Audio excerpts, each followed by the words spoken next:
Today we gather with hope as one people, united in victory, and as one nation, Ghana, with a common interwoven invisible destiny.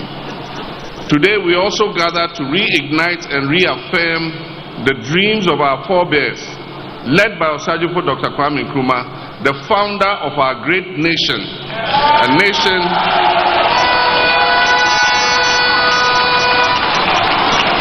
a nation with one destiny, a destiny that cannot afford to endure one additional day beyond January 7, 2025 of the maladministration, the mismanagement and state capture this nation has been subjected to over the last almost 8 years.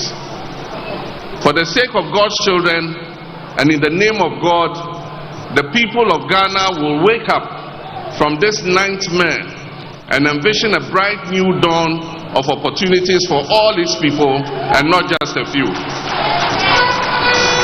My brothers and sisters, our dear nation Ghana is bleeding. Ghana's soul is calling for change. Mother Ghana is crying for its true and genuine patriotic citizens to rise up to reset our beloved nation. Ghanaians can take no more of the hardship, the impunity, the state capture, the hypocrisy, the lies and bad governance that has been inflicted on them over the 2 terms of this outgoing administration. We cannot fail Mother Ghana, and therefore I urge you all to vote for change on December 7th, 2024.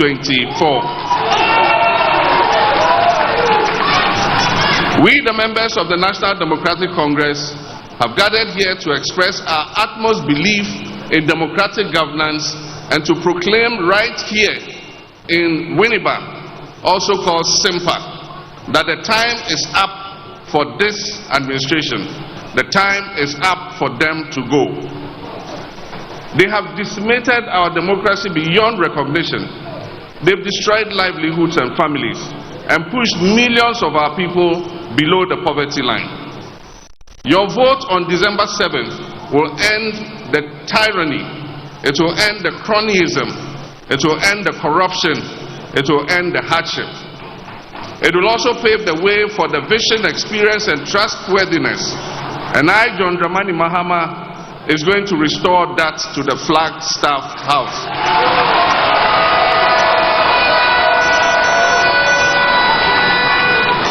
As I've said before, this government must begin writing their handing over notes if they have not started doing so already. This MPP administration has been the biggest political scam that has been pulled on Ghanaians since our independence in 1957. And I'll explain why. They were repackaged with ribbons and sweetly scented with enticing promises. Most Ghanaians will agree that Nana Akufo-Addo is indeed the president Ghana never got. And indeed, I dare say, his much-touted economic whiz-kid, Vice President Dr. Mahmoud Bawumia, is also the economic messiah Ghana never got.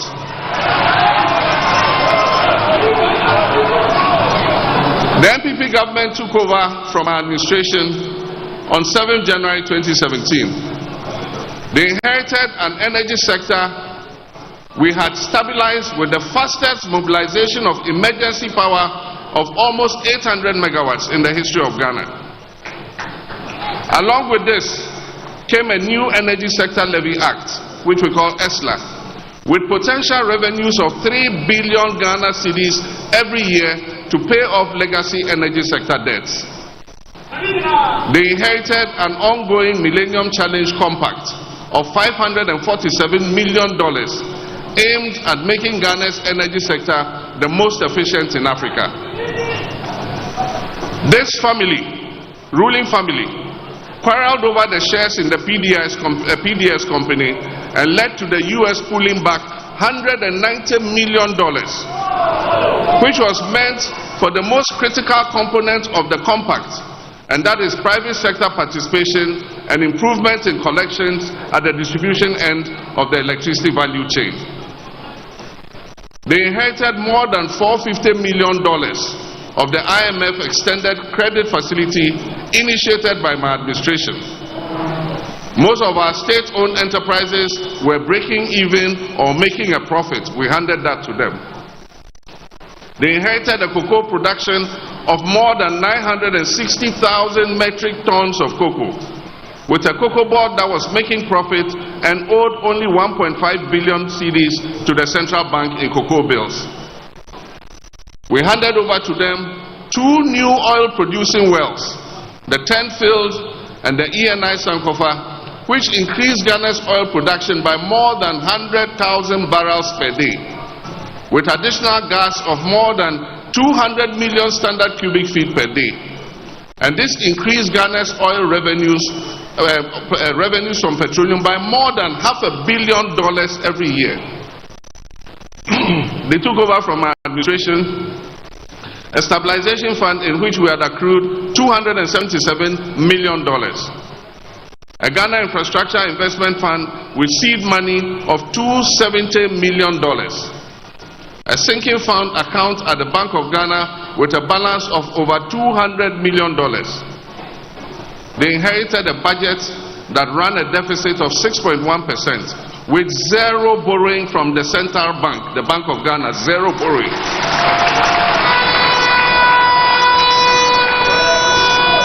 They inherited a stable currency that traded at about 4 cedis to $1. Inflation was at 15.4%. Unemployment was at 8.4%. And when we handed over the administration of this country to the Akufo-Addo-Bawumia government, Ghana's debt as a percentage of our GDP was 56%. As a result of fiscal consolidation, we handed over an economy that was set to grow above 8%, as predicted by the World Bank and IMF and all the credit rating agencies. Private businesses enjoyed an enabling environment to thrive, and foreign investors were queuing to make investments in our economy. The NPP government also took off with a stabilized economy and significant buffers with enormous domestic and internal goodwill. Indeed, this has been the most favored government in our history. But alas, the Ghanaians' people's favor, their goodwill, has been repaid with only pain and anguish. This government has received more revenue than all governments combined in the history of Ghana. And as the saying goes, to whom much is given, much is expected. Unfortunately, the people of Ghana have been severely shortchanged by this administration. The scorecard of this administration has been abysmal. An inflation rate that went as high as 54% and is currently still hovering above 20%. Ghana today has one of the highest food inflation rates in the whole of Africa. We have a currency that has depreciated to almost 16 cedis to $1 US, and we borrowed more than 70 billion from the central bank, the Bank of Ghana, causing a serious upsurge in inflation and causing the Bank of Ghana to go broke. We have a debt to GDP that went as high as 104%. And today, the unemployment rate is almost 15%, from just above 8% in 2016.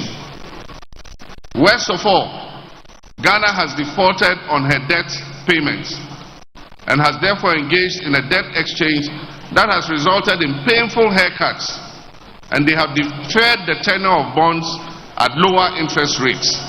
This has caused a lot of trouble for investors, including pensioners. Cocoa production, which has been one of the mainstay of our economy, has plummeted, and for the first time in the history of our country, the Cocoa Board annual syndication, which was sought after by all international banks, today it has no takers. Nobody is willing to lend Cocoa Board any money. Production volumes are down, and Cocoa Board is seeking to delay delivery of almost 350,000 tons of cocoa to next year. It means that your government, NDC, is the one going to have to find the 350,000 to fill that hole, to pay the debt. Cocoa Board has also defaulted on almost 13 billion Ghana cedis in cocoa bonds. Oil and gas production has declined by 32%, and debt to independent power producers has increased astronomically. Today, the majority of state-owned enterprises are posting massive losses. The COVID pandemic, rather than being an adversity, turned out to be a blessing, with a windfall for this government of almost 25 billion Ghana cedis of inflows, most of which were doled out to companies owned by family and friends. The majority of our citizens are convinced that our country Ghana is going in the wrong direction. Faith in our democracy is at its lowest, and many of our youth do not believe that constitutional governance is working for them. Faith in our democratic institutions and the political leadership is at its lowest ebb, and corruption is at its highest, and Ghanaians have become numb to the scandals that are exposed almost every week. And when you have a president who says he does not understand the hullabaloo that is being made about the sale of snitch hotels to a minister in his own government, then clearly he is on a completely different wavelength from the rest of us in this country. My brothers and sisters, this is a president who just doesn't get it. Many domestic and foreign investors have adopted a wait-and-see attitude. Many of them I have met have told me that they are waiting for a signal from the Ghanaian people that the political and business environment is going to change for the better, that we are going to effect a change of course so that we can provide a reasonable environment for them to put in their investments. Ladies and gentlemen, the Holy Book in Matthew 25:14-30 tells one of the parables of Jesus Christ, and this is the parable of the talents. This parable teaches us to invest whatever is put in our care wisely for the benefit of our master. The master in this case is the people of Ghana. This administration is just like the last of the servants who buried his talents that was given to him by his master, and when his master came, he returned the 1 talent to him. But in this case of Akufo-Addo and Bawumia and their cabal, they did not bury the 1 talent and give us back our 1 talent when we returned. They gambled with the talents that we gave them, and they landed the people of Ghana in a huge debt.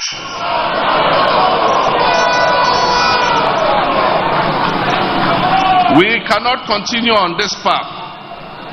Lessons must be learned from the experience of these last almost 8 years. A vote for the MPP will be an expression of satisfaction with the impunity of the last 8 years. A vote for the MPP is a vote for a 3rd term for Nana Akufo-Addo. A vote for the MPP in this election is a vote to escape accountability. It is a vote to allow officials who have stolen and raped this country's resources to escape accountability and go laughing all the way to their bank accounts. Ladies and gentlemen, their flag bearer and his running mate, who have been prominent actors in this horror movie Ghanaians have watched these last almost 8 years,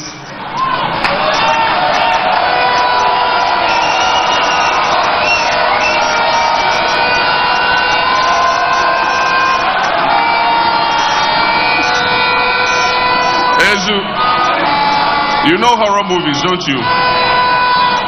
Their flag bearer and his running mate, who have been prominent actors in the horror movies Ghanaians have watched these almost last 8 years. These people cannot be the ones to exact accountability from the government of which they have been an integral part. We are at a critical juncture in our democratic history. Choices we make in elections come with consequences. We cannot afford to fail this time. A restive youthful population does not have the luxury of trial and error. They do not have the luxury of trying a driver's mate who has learnt his driving skills from the same driver who crashed the Ghanaian vehicle of state.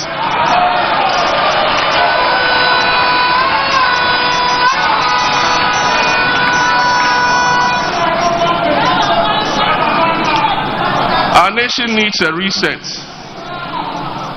Our democracy needs a reset. Our economy needs a reset. Our governance needs a reset. And our attitudes need a reset.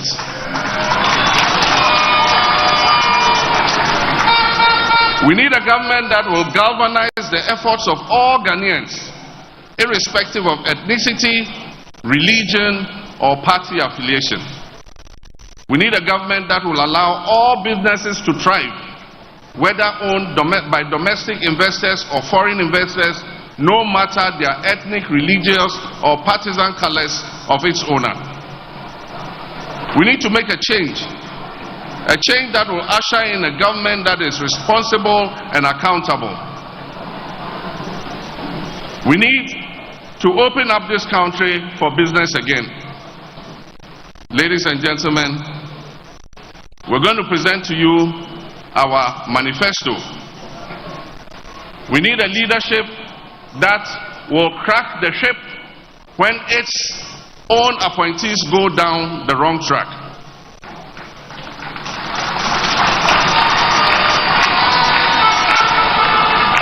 We need a responsive government that will respect the rights and freedoms of our citizens, including journalists, and address the ongoing decay of state institutions and fight corruption by deploying the Operation Recover All the Loot principle.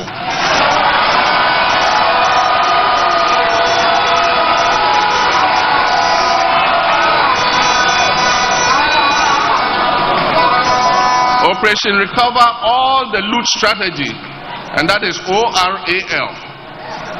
Ladies and gentlemen, today we are presenting to you a manifesto that will help take back your future, take the future of Ghana back into the hands of the Ghanaian people. Ladies and gentlemen, I will at this point give you some highlights of our manifesto, after which my running mate, and by God's grace, the next Vice President of the Republic of Ghana, Professor J. Nana Opoku-Agyeman, a prominent daughter of the Central Region, and other presenters will delve into other areas of the manifesto. Ladies and gentlemen, first is resetting the economy for prosperity. In the first 120 days in office, we will hold a national economic dialogue to draw up a 4-year fiscal consolidation plan. We would rationalize taxes, abolishing among others the obnoxious e-levy,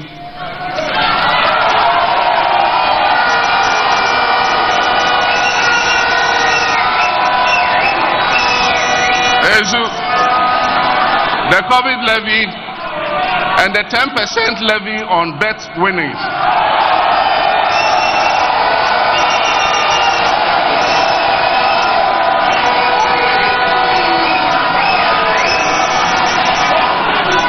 We will review import duties and levies on vehicles and equipment meant for industrial and agricultural purposes. Ladies and gentlemen, we will rationalize port fees and charges and implement emergency measures to stabilize the cedi and the macroeconomic environment. Ladies and gentlemen, We will use the price stabilization and recovery levy to cushion consumers of petroleum products. We will investigate the MPP's opaque gold for oil deal.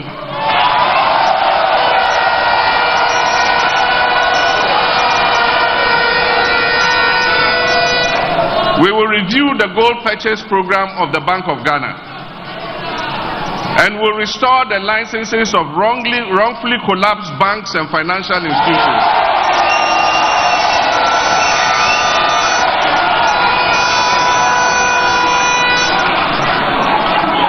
We will increase indigenous participation in the banking and financial sector.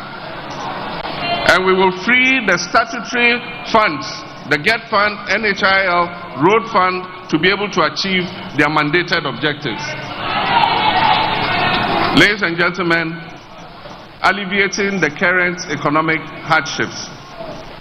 And one of our first programs is the no fee stress policy.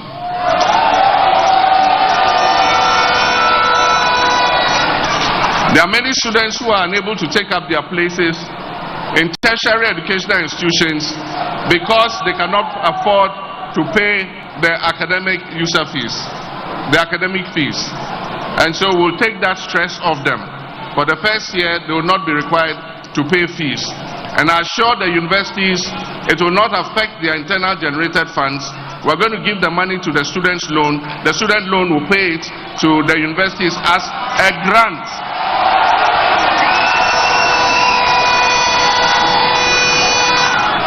It will be paid as a grant, not as a loan. And aside from that, we're going to increase the subvention that goes to our public universities so that we can improve quality and learning in those universities. We will provide free tertiary education for all persons with disability.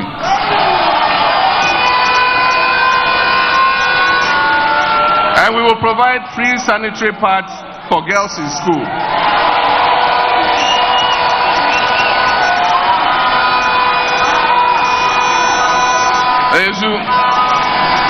If you remember, Nana Jane started that policy with a World Bank facility, and they called that loan the PAD loan.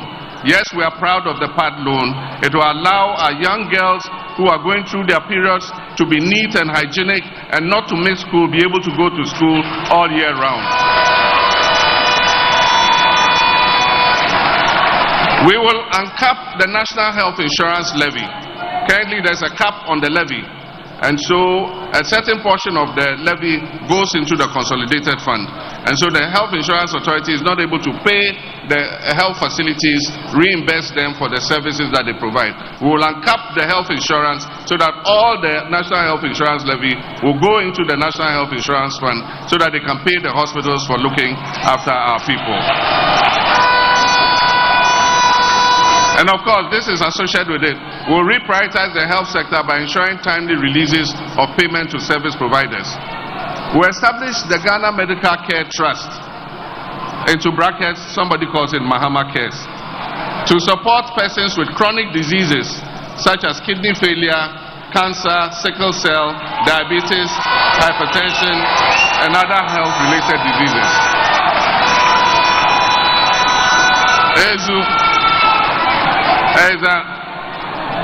We'll also introduce the community pharmacy concept, and that will encourage people to go to your local pharmacy and go have your blood pressure taken and your sugar checked, so that if you have diabetes or high blood pressure, we're able to know early so that you can get treatment and be able to survive. We'll implement free primary health care services. So if you go to a CHIPS compound or a health center, whether you have a national health insurance card or not, you will be treated for free.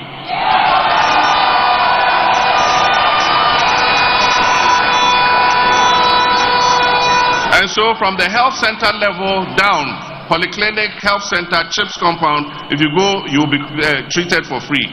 From the district referral hospital upwards, you use your your national health insurance card and you receive treatment. We will expand health infrastructure to restore the automatic employment and timely deployment of health workers. And so we're not going to wait till elections are coming and announce that we've opened the recruitment portal. The recruitment portal will be open and will do continuous employment of health workers, doctors, and nurses.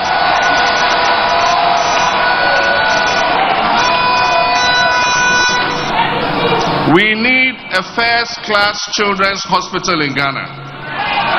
The existing children's hospital has outlived its usefulness. And so we're going to construct a state-of-the-art 500-bed specialist children's hospital in Accra.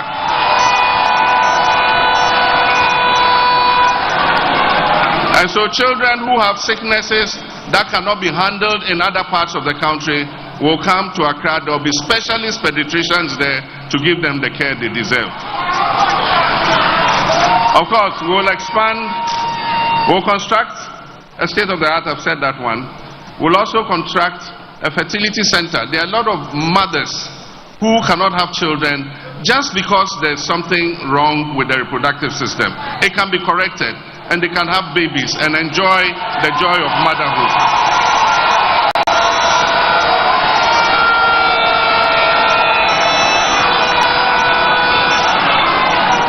But currently, the prices that the private fertility hospitals charge are out of the range of most mothers.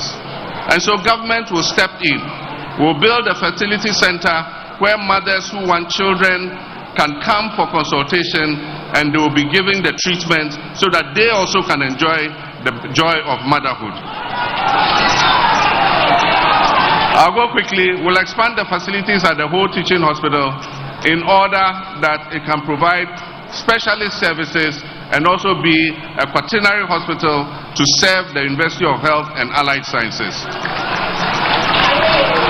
In the whole of the OT corridor up to the northeastern part of the country, there is no trauma hospital. And so we'll build a trauma hospital there so that persons who are involved in accidents on the Eastern Corridor Road will have a place where they can be treated properly before they are transferred.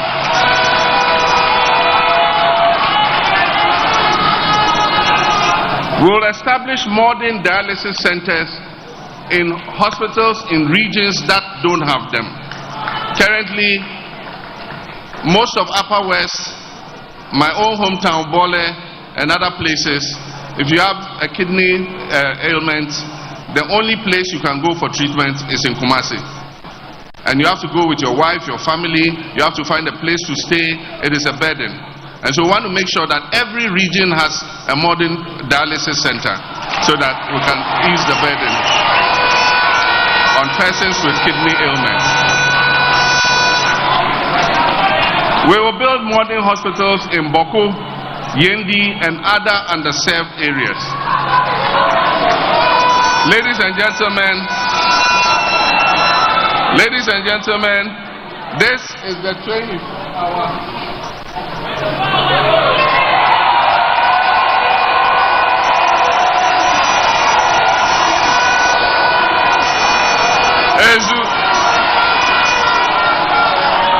This is the 24-hour economic clock.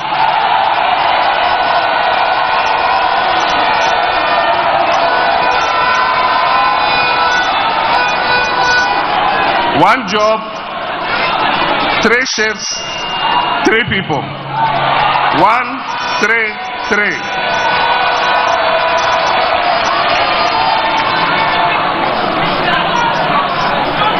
One job, 3 shifts, 3 people.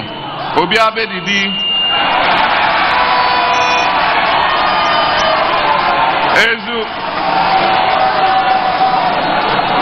Extraordinary problems require extraordinary solutions for extraordinary results. And so businesses and public organizations will be encouraged to operate 24/7 in 3 shifts of 8 hours each. This will boost production, it will increase employment and provide well-paying jobs. It will transform Ghana into an import substitution and export-led country.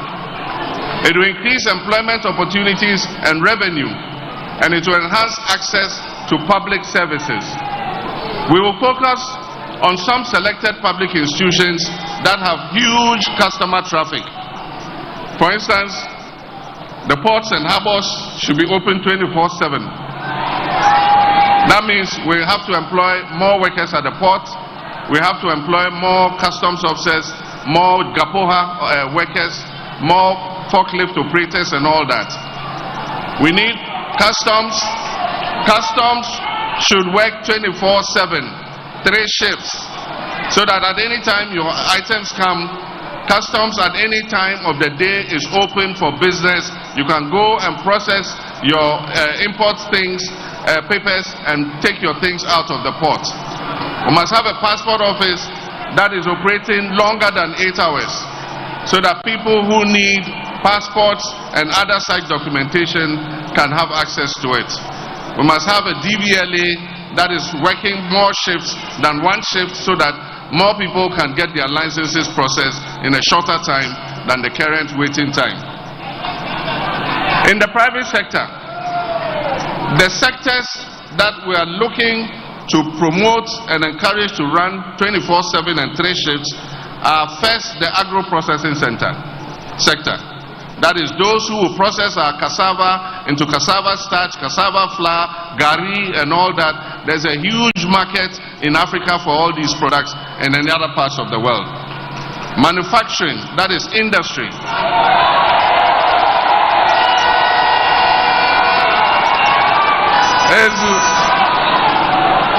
Manufacturing, that is industry. And so the textiles industry, the fruit juice making industry, all the industries, the iron and steel industry will be encouraged to run 24/7. The pharmaceutical sector, we want Ghana to be the pharmaceutical hub of the whole of Africa, so that we'll produce medicines here and export them to all other African countries. Construction sites, we want our construction companies to work 24/7 all year, all hours round, so that they can deliver our infrastructure faster than they currently do. Financial services, the same. Sanitation and garbage collection. It is better to collect garbage, bola, in the night, rather than collect the bola and be competing with cars in the daytime when we have rush hour traffic. Extractive industries, the mines, mining bauxite, mining gold, mining manganese, lithium, they must work 24/7, 3 shifts every day. Hospitality industry, our restaurants, our discotheques, our nightclubs, our hotels, 24/7, 24 hours a day. Retail centers, all the malls, there's no reason why you should shut.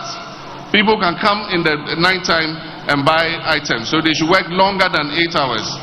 Transportation services, there should be buses running 24 hours, so that people who have to go to their jobs can be able to get a bus to go to their jobs. Security services, we need safety and security to be able to implement the 24-hour economy. And so we need more police officers, we need more soldiers, we need more prison officers, more fire service officers, more customs, more immigration.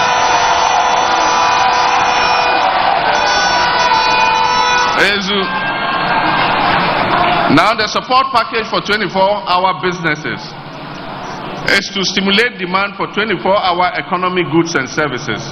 And this will be supported by strategic investments in infrastructure, in security, in energy. We'll have public and private security architecture, cheaper and reliable electricity, that is the time of use tariff. So in the night when we're not using much of the power and it's going to waste, we can supply it to the 24-hour economy enclave at cheaper rates than we currently charge. Tax incentives to companies that will sign up for the 24-hour economy, they'll be given tax incentives so they pay lower taxes, so they can reinvest what they have saved back into increasing their production. We'll give them support from the Ghana Exim Bank, especially for the agro-processing and manufacturing sectors that are going to be exporting. We'll support SMEs operating capacity with catalytic investments to upgrade and generate jobs. The Accelerated Export Development Council, I'm going to chair that personally. We want to accelerate our exports. We're going to register more Ghanaian goods on the African Continental Free Trade Area so that we can export to other countries. And I'm going to chair that personally. And we'll meet every month and appraise where we are at in terms of encouraging Ghanaian businesses to export. This Accelerated Export Development Council will promote exports under the 24-hour economy. My running mate will talk more about this, so I will jump it. Women's Development Bank.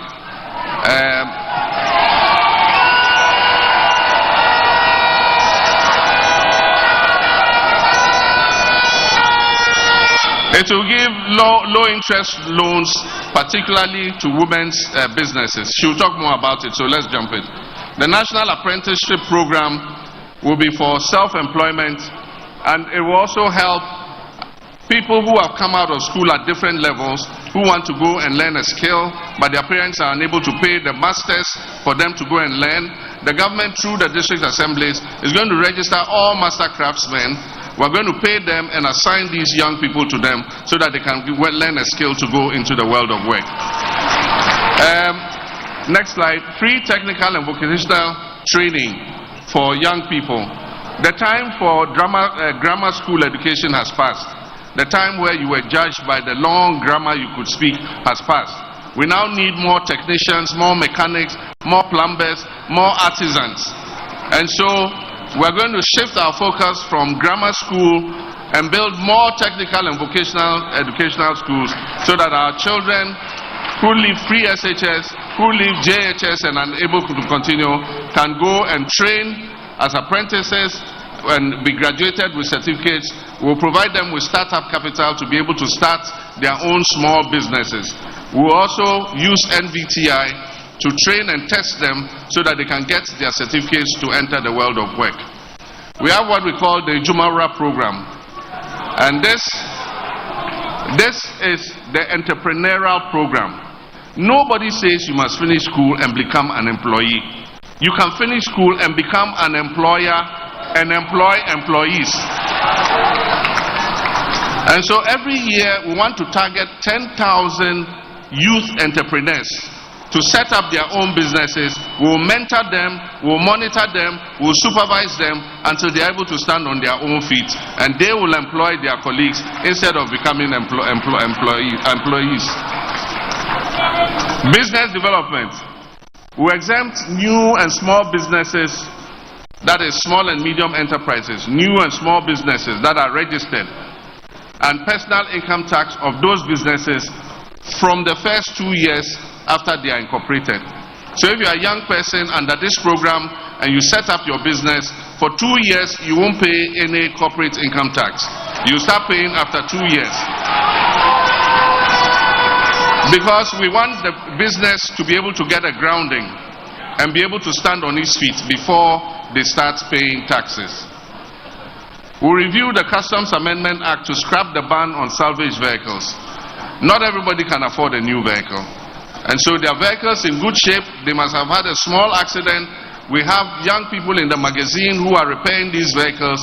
If we say we're banning these vehicles, we're throwing those young people out of work. And so we allow salvage vehicles to come in so that other people can buy vehicles at affordable rates. And if we do this, it will save the local automotive industry.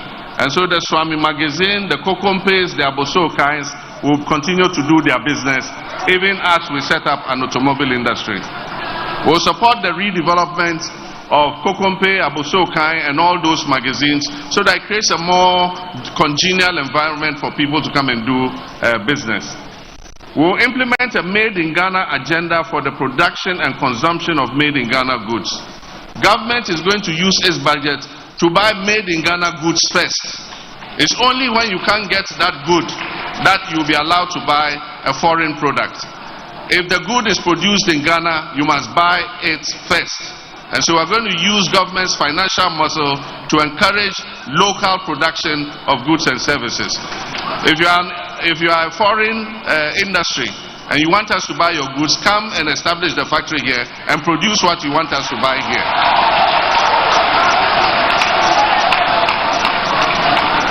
We will launch an Export Ghana policy And it is the Accelerated Economic Development Council that is going to oversee this Export Ghana policy.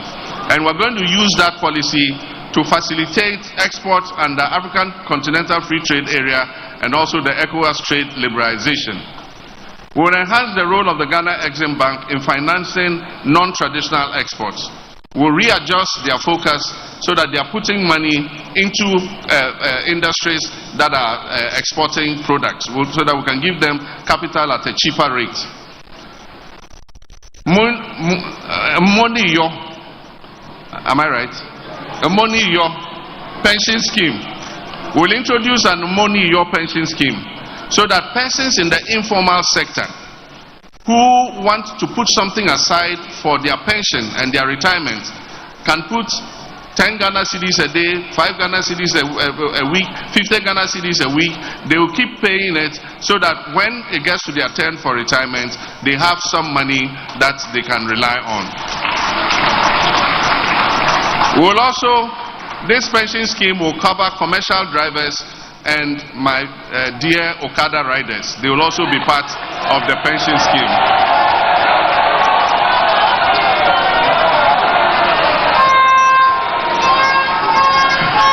It will also be extended to small-scale miners, farmers, fishermen, traders, and market women. People who receive cash on daily basis. You put a little aside. If it's every week, you go and pay it into the money, or you can use your mobile phone and pay, and your account will keep being updated. So after 15 years, that money has been invested. When you are retiring, you have your pot of money so that you can be getting a pension every month in your old age. Digital jobs initiatives. We'll partner the private sector to invest $3 billion to leverage ICT for jobs. And this will be through the 1 million coders program. We announced this in 2020 and we didn't win power, so we couldn't implement it. Somebody lifted it from our 2020 manifesto and quickly put it out as if it was theirs. I said, go and look in 2020, you see that we had already put it there. But we will continue with our 1 million coders program to train 1 million people in coding and web development, software engineering, and others. We will stimulate demand for made in Ghana software. We are exporting a lot of hard currency. When we import goods, we know that we are sending foreign currency out to buy those goods. When we import food, we are sending money out to buy that food. But when we send money out to pay copyright to Microsoft, to Oracle, to all the people whose software we are running on our banks and all our online portals and all that, nobody sees it. And so if we are going to train 1 million coders to do software, web hosting and all that, we must create a demand for it locally. And so government will first see if we have the available software in-house before we allow anybody to buy software from outside.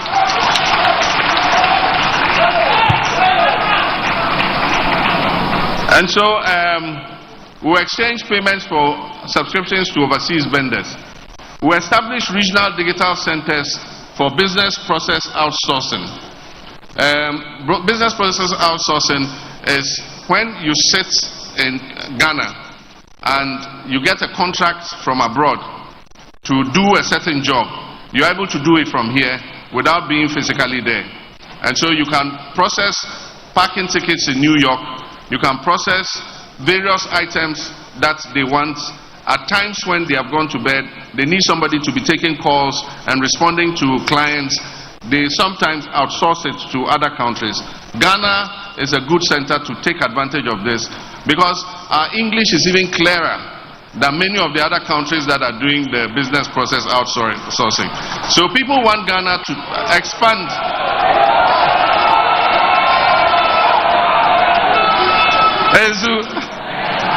Invest 50 million in a fintech growth fund to promote digital entrepreneurs. I announced this long ago when I met the fintech entrepreneurs. Set up zonal ICT parks to make Ghana the innovation, artificial intelligence, and cyber security center of Africa. Redevelop the Dawa ICT Park into a world center of excellence. Ghana's first flagship program for jobs, We'll work with the private sector to make Ghana the hub for pharmaceutical production. I've announced this already. We want our pharmaceutical industry to export drugs to all other African countries and other places. We'll develop an integrated aluminium industry for industrialization. We'll invest in the production of plastics, fertilizers, and other synthetic materials here. Expansion of the automotive and vehicle assembly sector. With this one, government is going, if we budget to buy vehicles, we're going to buy vehicles that have been assembled in Ghana. We will not buy vehicles from outside and bring them in. So all those who have set up automotive assembly plants here, if government needs vehicles every year, we're going to buy those vehicles from them, not from outside. We will promote light industrial manufacture, especially in the textiles and electronic products. Today I was speaking with an investor, and he was talking about the textiles industry. And I told him, I said, unfortunately, we're not producing our own cotton. And he said, you don't need to produce your own cotton now. You can import cotton from Burkina Faso, you can import cotton from Benin, and start your textile industry. And when you have started it, you can backward integrate it in your own cotton production. Brilliant idea. So I told him, on 8th January, I'll be in the office. Come and see me, and let's start working.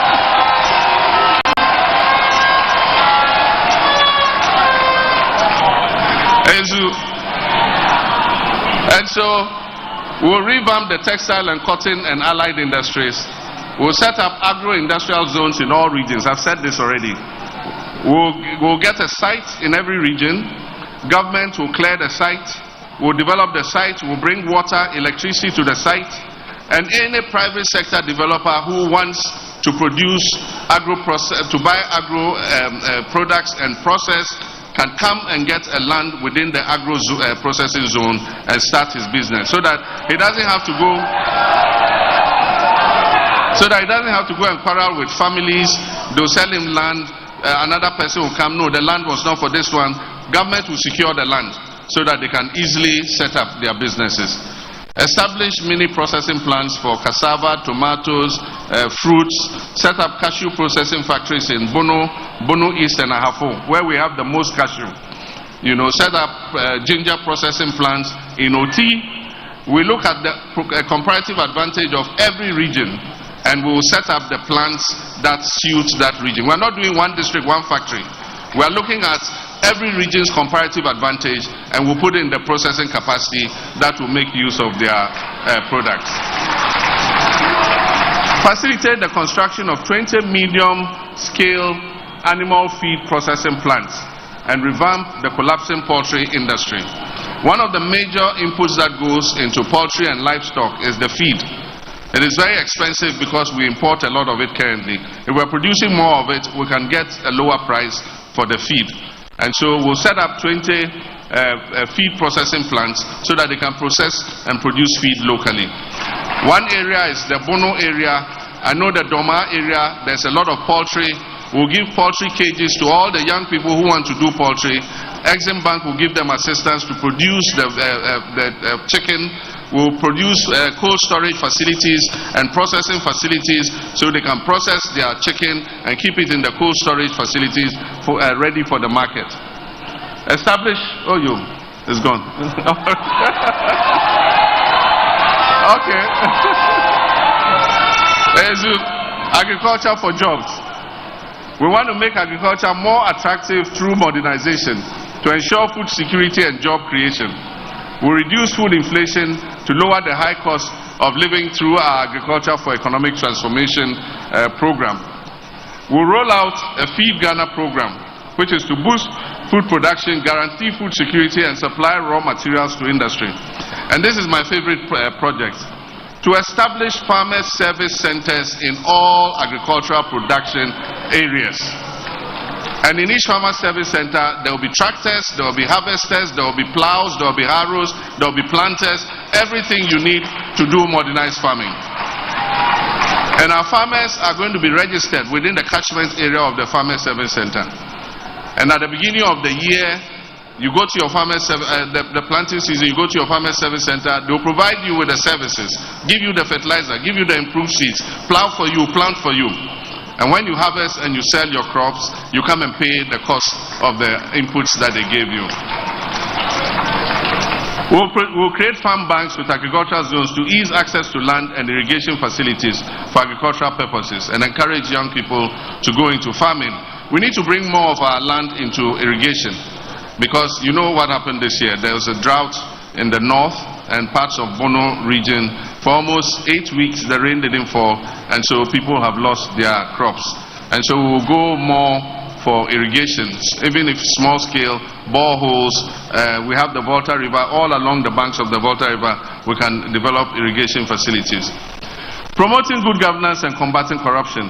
Remarkably reduce the size of government to 60 ministers. No more than 60 ministers. And so there will be other things for other people to do. We all can be ministers. I know when I say 60 ministers, I say, you know, there are people aiming to become ministers, but we all can be ministers. So we would choose 60 ministers, but others would have other assignments that they can do. Address the benefit disparities between Article 71 holders. I've said this already. We have two public servants, Article 71, and then the others who are under the fair wages. And so we want to bridge the disparity between them so that all of us come under an independent emoluments committee, and our salaries and emoluments are determined from the smallest watchman to the president. We will determine our salaries and wages. A ruthless war against corruption. Operation Recover All the Loot, oral.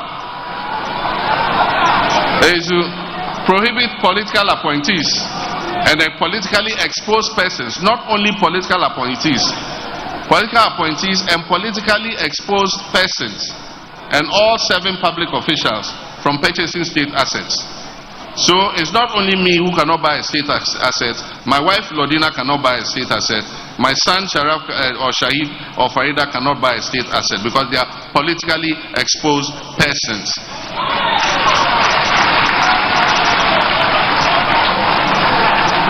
Reopen investigations into major unresolved cases, including the Ayawasu West Wogombai election violence, the 2020 election killings, the unresolved murder of Ahmed Swale and Silas Wulo-Chami.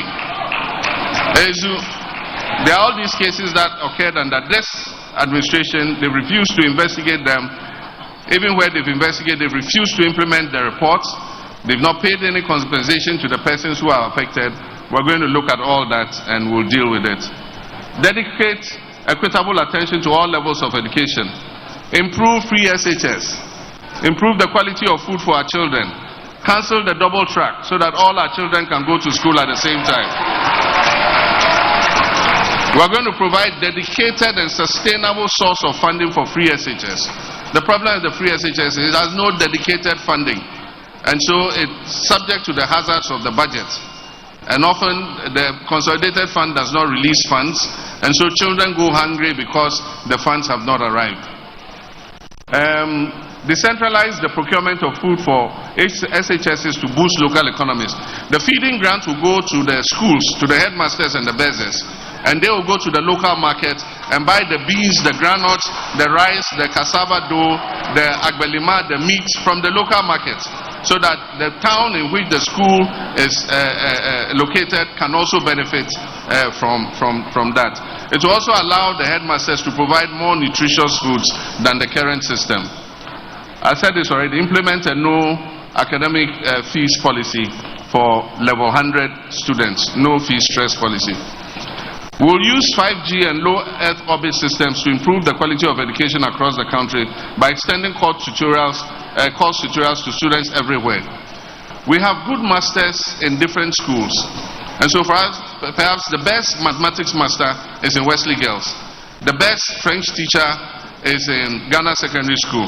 The best geography teacher is in GSTS. Ghana Education Service will select these teachers and they will teach. They will be filmed teaching the course online. They will teach online and we'll upload this course content on YouTube, and so you can go on YouTube and download what you want. If it's mathematics, you download it. If it's geography, you download it. But at the same time, it will be available on demand. And because we're going to put Starlink internet satellites on every secondary school, the teachers can use the Starlink to show the children the demonstration by these teachers. And so you can be in Bunkurgu Secondary School. The best maths master in Wesley Girls will be teaching you, because you'll be able to download his course material.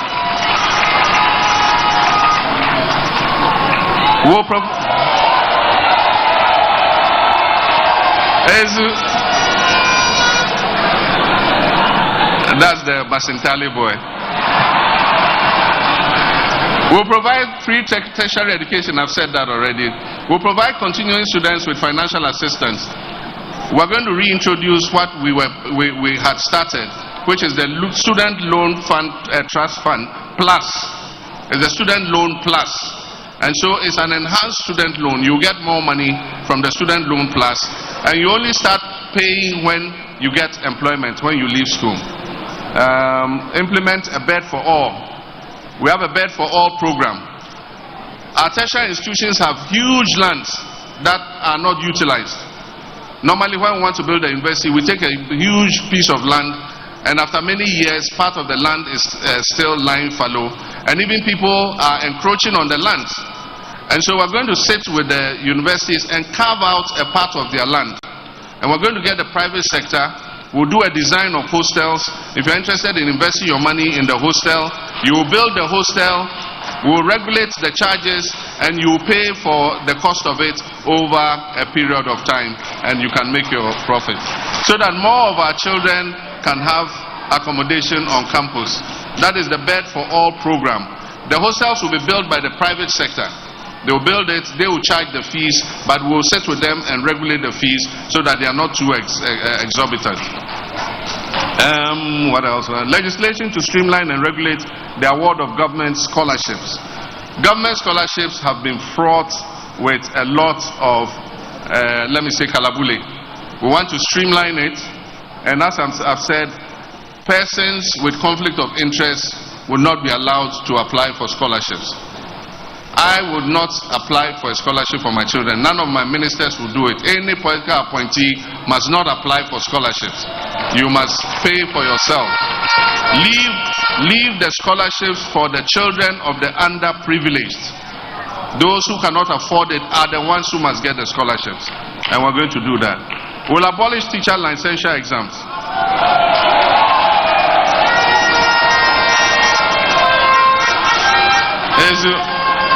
We'll abolish teacher licensure exams and integrate it into the licensing process in their final year exam.